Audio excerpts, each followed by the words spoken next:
Hey everybody, welcome to Fangirls Over 40. We're here at StatueCon 2025. We're in St. Joe, Michigan, and we're at Collector Zone. And with me are Miguel, sipping a drink that he didn't bring for everybody. Calvin. I hate you guys. Calvin and Miguel. It's a little early for me. Anyways, it's Miguel over there from Toys 101. Ladies will understand because over 40s our brains do tend to do this. And that's just, everybody we know details.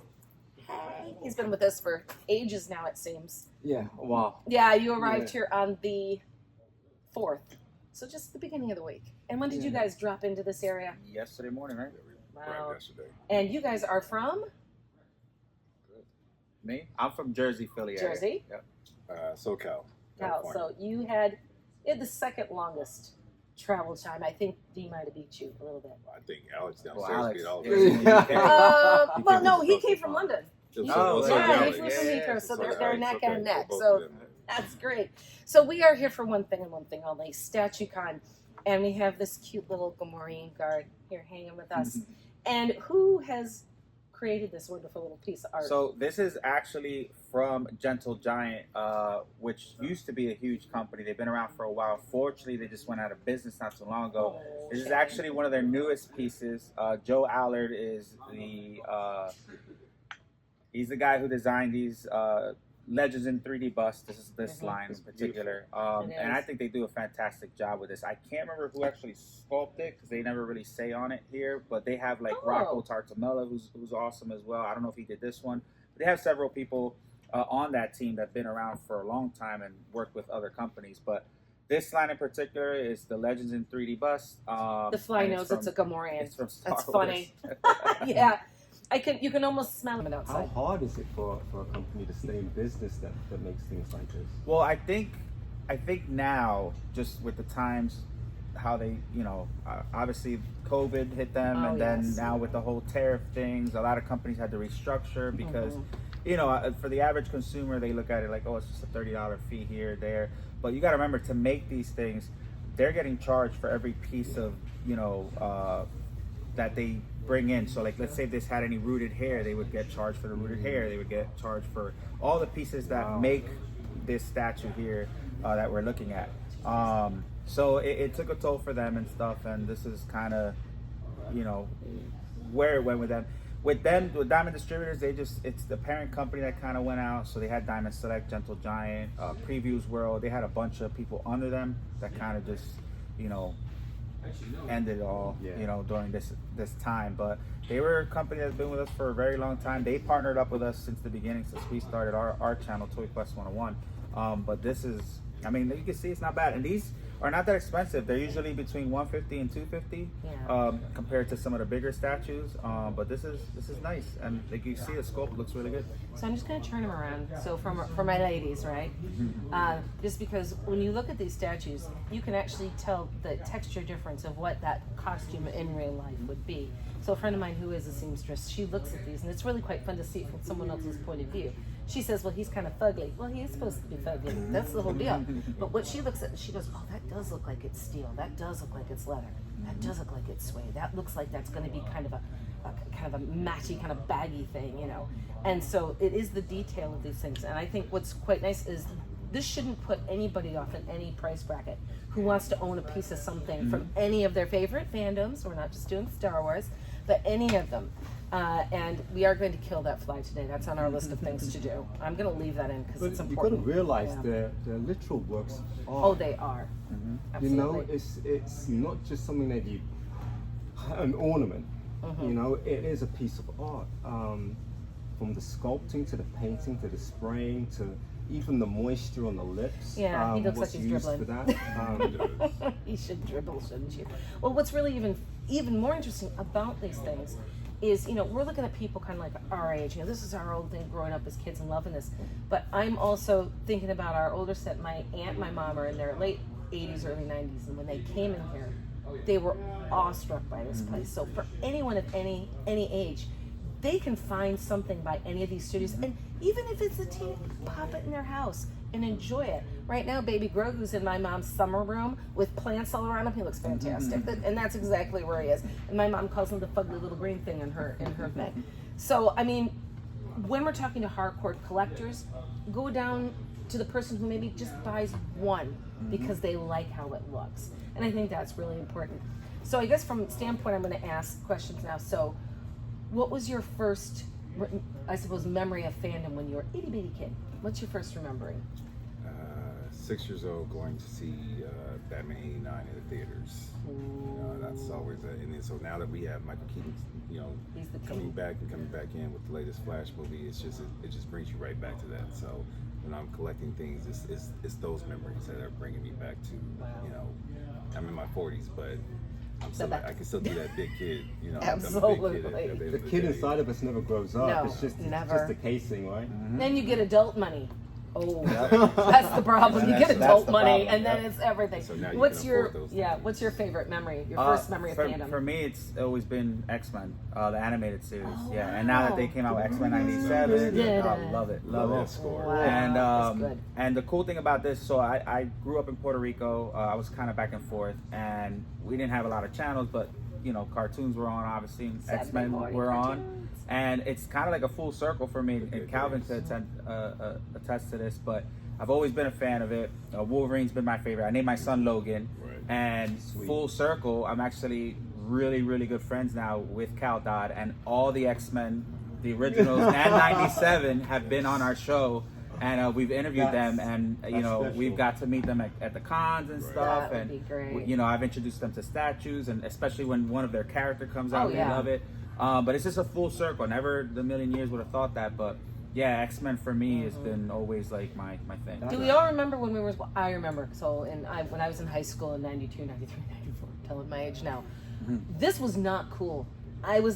Not only was I a pancake, I also loved the comics and Star Wars. And everybody just looked down on me, and now I can go, yeah, you guys suck. Exactly. Yeah. and it's really fun to be able to go back to that, and like when you go to your high school reunions, go, see, I was right all along. And There's something fun. there's something within the passion and the heart that's so sincere, right? If you like something and you're gonna put your business into it, put your mind and time into it, and then it attracts people that were involved in it. A friend of mine, Chris Bartlett, he droids up and makes all the suits when he's in Mandalorian and Kenobi and things like that. But he started out just making a screen accurate costume that he would just go out and entertain kids wearing. Yeah. Yeah. Then Lucasfilm found out. He didn't do it to get Lucasfilm. Yeah. He did it for the pure love of it. And I think that's what we find in terms of being in love with the X-Men and then meeting the people behind it. But meeting the people behind what you liked specifically about the X-Men. Yeah. There could have been other remakes of the cartoons. Yeah, there could have been other films and associations, but no, mine's just the cartoons. Mine's just right here. Yeah. This theme tune, get the guy who wrote that tune. It's all of those things that feed into that moment where you're just like, wow, I never knew that I could actually be a part of something like this and actually contribute to it. Yeah. I think that's the heartfelt thing about what makes these things so beautiful. I agree. So I'm gonna pose another question to the three of you. Is there? I know because you guys are doing your podcast and your YouTube and all that, and of course you being able to act with people. Is there someone in particular in the fandom world that you would love to meet, interact with, or do something with that you have not yet? And who is that? I'll start with you. D. Why? Go D. Yes, I'm gonna throw it at you. Who would I like to? Why There's so many. You could have given me a heads up. No, that's not how this goes. Do you want to pass for the minute? It's not fair. It depends, because nowadays movies Things are different. are getting worse from my perspective in terms of how they're being directed, how they're being written. And it's more style over substance. It's like, we've got the technology now. We don't need to know how to write things. Yeah, that's kind of right? important. Whereas before, we can go back from 2000 to 90s to 80s, and it's like, those are the things that really inspired me. So, all right, straight off the bat, it would be Jim Henson.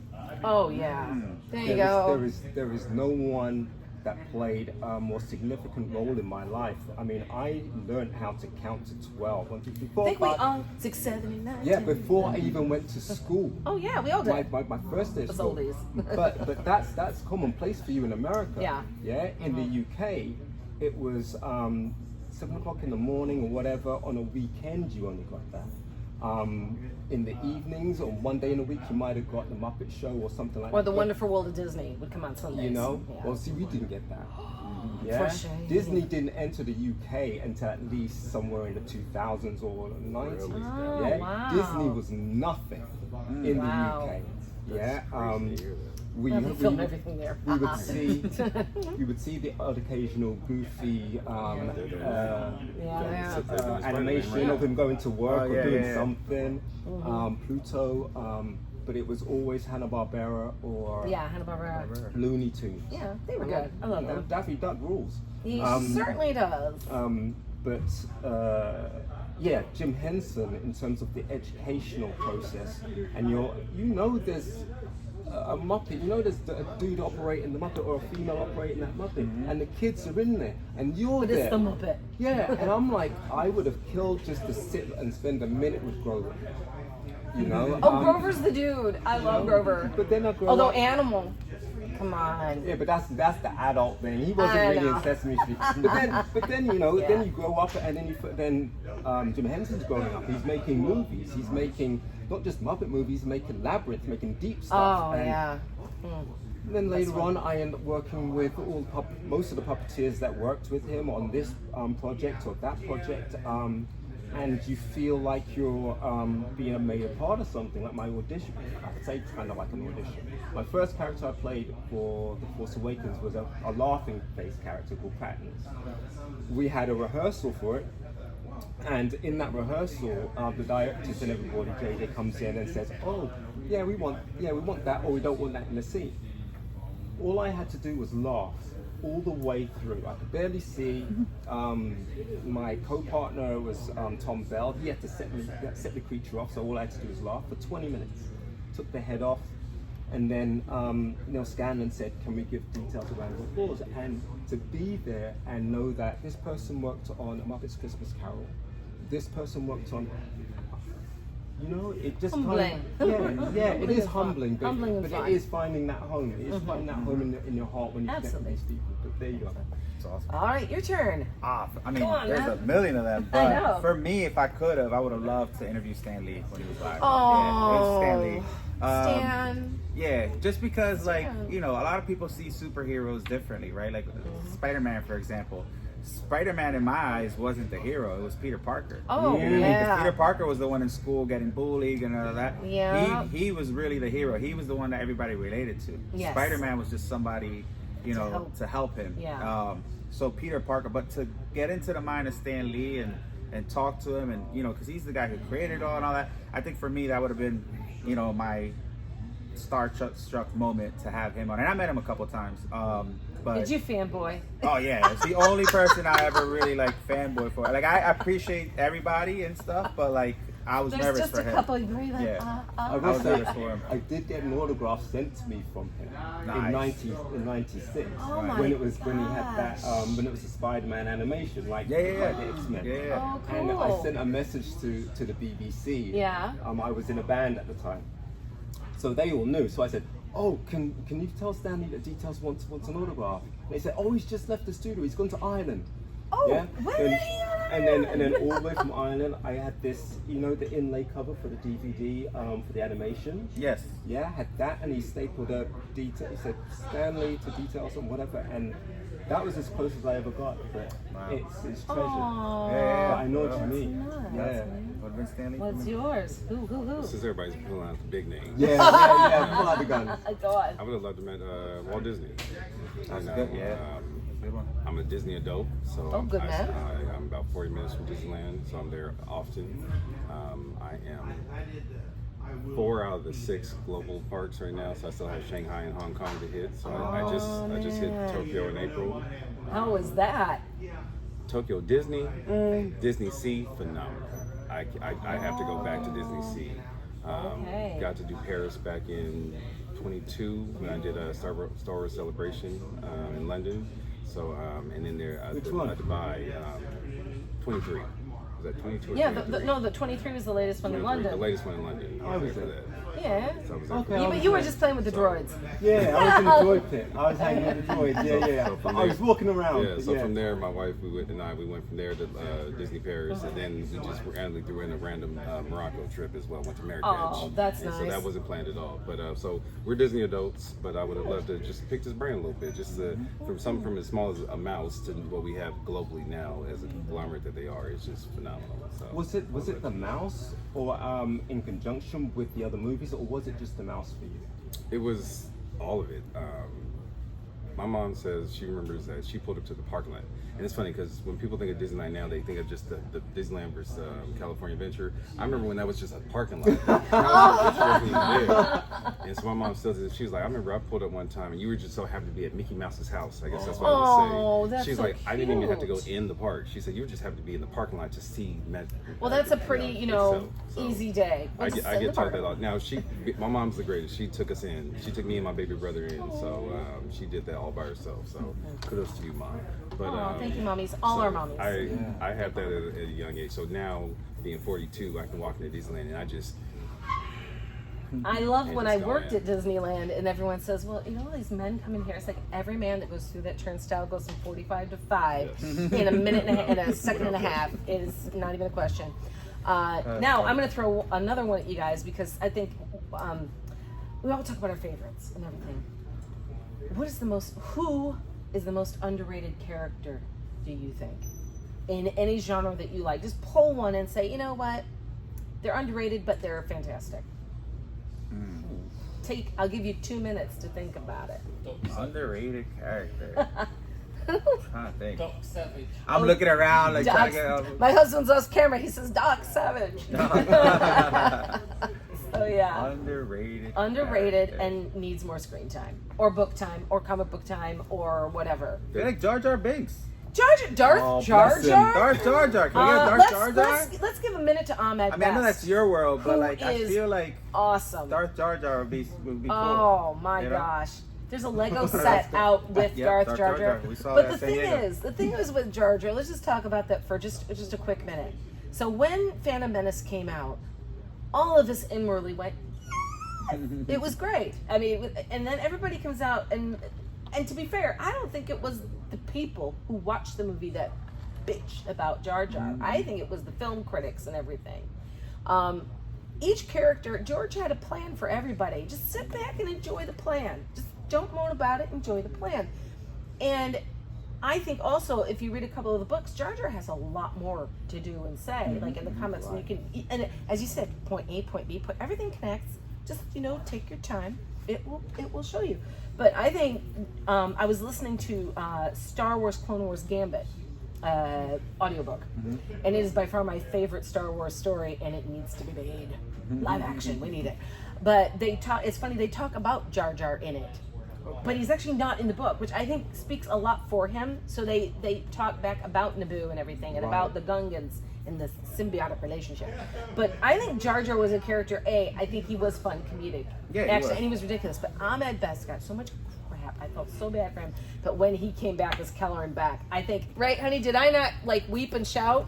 Yes, I did. Yeah, that was Oh, good for him. Yeah, that was exciting. man, when that happened, when they showed the YouTube reactions, everybody's like, yes. And I was like, well done. Yeah, it was good. So Bless him for surviving. Oh well, I think Yeah, to be as able to get coming that. from a position doing character actors, you guys go through a lot of crap, don't you? Yeah, but it's supposed to come with the territory Yeah. to a certain degree. Nothing about the job that we do is supposed to be easy. Oh no. And it's classed as a 0-1 if I wanted to work in Israel. Yeah, because it's so technical. Like a head like this, I can only imagine. I haven't spoken to anyone that's worn a head like this, but I've worn heads where you'd have two guys operating. Oh yeah, doing the audio and the eyes. So you've got one guy operating the mouth and the wrinkles and the snout and the lips. And then you've got another guy who operates the eyes from left to right, whatever, but the eyebrows as well. They know the same script as you, right? What I would always do is, as the actor in the suit, I need to know those lines so that whenever I start delivering them, I know exactly how I'm gesturing. They pick up on how I'm gesturing and the words, and they say the same thing, and then they do the face that does it. It's incredible. But you know what? Most of them work with Jim Henson, so I'm like, I don't even usually have to check it afterwards. The scene in the last Jedi when Slow and Low picks out Finn and Rose and then they get zapped. They said, okay, what you're gonna do, you're gonna step up and you're gonna look at just over there for the camera, and the two guys that were operating were stood there. And he says, oh yeah, you're gonna say, oh yeah, those are the Sherlock Parkers, and then we're gonna zap them. I'm like, okay, so we step here, and then blah, blah, blah. So I learned where I've got to step, where I've got to move. Barely see a thing. I can only see this like this, but I have to look there to know where you are. So looking down is gone, right? And so they say action, and I'm trusting these guys because they're just awesome, right? And so we go in, and then those are the shot parkers, and zap them, and I went like this, and the face, and one take. I mean, that's when you know you're working with good people. Yeah. But it's that symbiosis, that symbiotic that relationship, right? The chemistry. That is imbued into these things. But yeah, some costumes are easier than others. That's awesome, bro. I'm going to bring us down, probably to maybe the last question here. So, all these big, beautiful statues, everything, anywhere. Okay, everyone, pick one in your mind. Who is a character that has not been made yet that we need? Go. I'm gonna pass. Come back to me. Okay. That is wow. Right, You're passing the D. Yeah, that's a. Well, D, you can say I feel you like can he say knows yourself. somebody. You can say yourself. I've got a few things. Okay. I don't know how much of Tron has been. That's a good one. Tron would be the original Tron. Yes, There you go. yes. Not the new one, the original one. And I'm not sure how much of Akira has been done because there's a bike from Cyberpunk down there. And I said to Marco, where's the rider? And he says, no, it's not what you think it is. But Akira? We go, even more manga. We do Ghost in the Shell, those types of things. But Go on, self-promote. It's no, okay. No, nothing to do with me. But I would love to see figures from Happy Days and figures from there is and Batman, Adam West's Batman and Robin. Those, just the characters of that, or maybe an Eartha Kitten, maybe one of and the car. Caustic Plastic has the Happy Days. Do they really? They have it's a whole diorama. It has the jukebox. It has the floor from the restaurant. Oh my and God, it has Fonzie. And it's a 6 scale, so you can pose them and stuff. I know because they partner up with me. And they do more like nostalgic stuff. So I've never seen it. Like I just did Family Opera that was done like in 1925. Never seen it, but it was cool. So Happy, I was like, I know this one. I used to watch it at Nick at Night. So Nick at Night. And then Shout Adam out West. Nickelodeon. I mean, you got Hot Toys. Yes. Pure Arts did a statue, and then a smaller one that came out dope. I mean, they're out there. They're good though. We'll have to look for them. We were just talking about that, right? The Happy Days one. All right. Yeah. Okay. All right, you're up.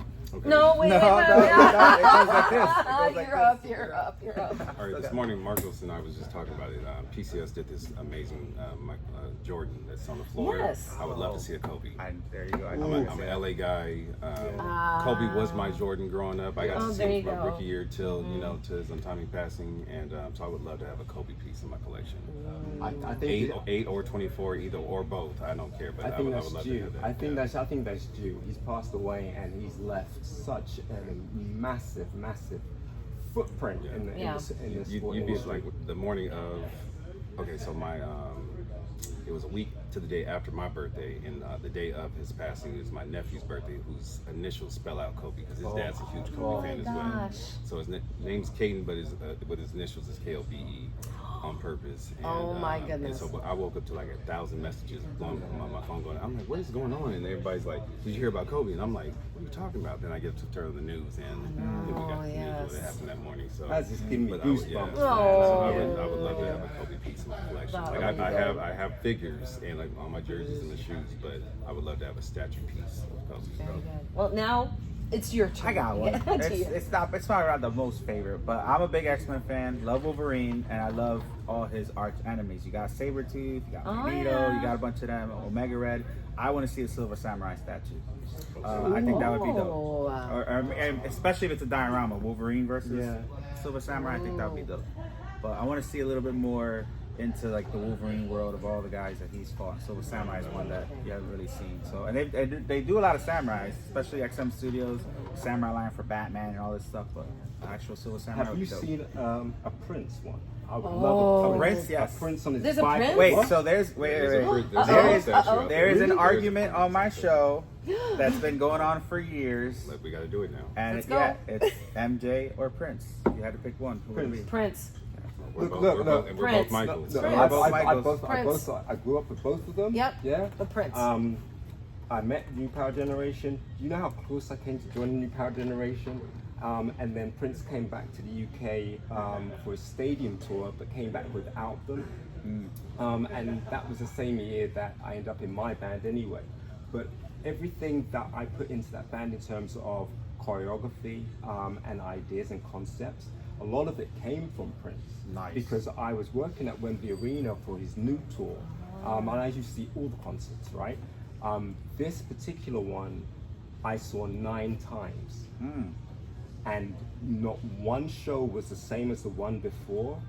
And since then, it's, I appreciate Michael a ton. I toured with Janet, right?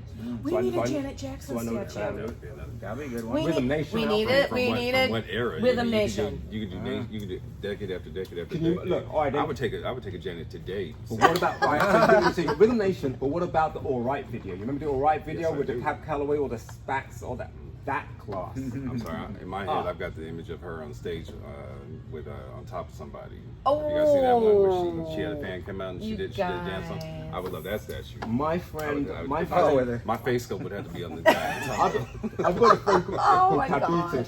She's married to one of those guys that got brought up on the stage. Oh, that's fine. That's angry. No, wait a second. We are forgetting somebody else. Sean, do you not think we need a George Michael statue? George Michaels.